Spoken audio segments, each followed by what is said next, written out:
Hello everyone, chapter 4, what books and burials tell us. So today we discuss about what skeletal studies tell us. It is easy to make out the skeleton of a child from its small size because there are no major differences in the bone of girl and boy. But if we talk about the skeleton of that of men and women, it is difficult to study this. Sometimes the people decide on the basis of that particular skeleton relate to men or women, that decided on the basis what found with the skeleton. Like if the skeleton with the jewelry, bangles, and the ornament. So we estimated, we guess that it that is related to, that skeleton is related to woman. Am I right? But that time men also wore that kind of things, ornament. So it create confusion in mind. So better way to figuring out the sex of the skeleton, to look at the bone structure. As you know that there is a physically differences between the men and women. So understood, it is that the skeleton of the bone structure is different of men and women. So on the basis of this, like the hip or pelvic area of women is generally larger to enable bearing. Okay, so it is through the bone structure we can identify that that particular skeleton is belong to men or women. Now, these distinctions are based on the modern skeletal studies. About 2000 years ago, there was a famous physician named Charka. Everyone point out, underline Charka, who wrote a book on medicine known as Charka Samhita. There he stated that the human body has 360 bones.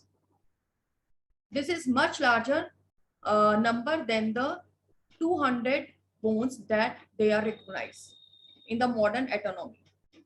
Charka arrived at the figure by counting the teeth, joints, and cartilage. So, according to Charka, the human body has 360 bones, and the person, famous physician name was Charka, and who wrote a book medicine known as Charka Samhita. Now, what kind of occupation the Inamgaon people were involved? The archaeology have found that the seed of wheat, barley, pulses, rice, millets, peas, and sesame, and bones of some animal, and many bearing cut mark that show that they may have been used as food, have also been found here, now including the bones of cattle, buffalo, goat, sheep, horse, as pig, spotted deer, antelope, all many. Okay, and there is evidence of fruits such as bear, amla, jamun, and date, and variety of berries were collected. So it shows us that that kind the Inamgaon people were involved in agriculture activity. So they were uh, hunter, gatherer, and food gatherer, and they were also turned themselves as a farmer. Now here is a case study of China. About 3,500 years ago, we find some evidence of writing in China. That writing were on animal bones. What was the history or story behind it? Let's know. And the writing which is on the animal bone, these are called oracle bone, because they were used to predict the future.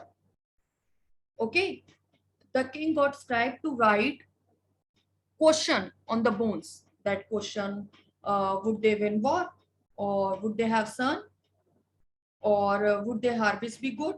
So which, so these kind of question, first the king order his scribe to write these question on bone, and the bone were put into the fire. After they heated, they cracked because of the heat. Okay, so the fortune teller, bhavishya batane wale, studied these cracks which cracks comes on bone after the heat up. So these cracks and try to predict the future. As you may expect that sometimes these prediction were wrong or made mistake.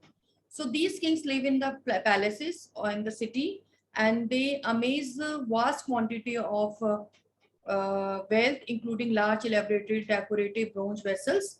उनके पास बड़े बड़े बर्तन भी थे, and they did not know the use of iron that time. So this was the history behind the oracle bone. I think it is understood by all, whole chapter. Thank you.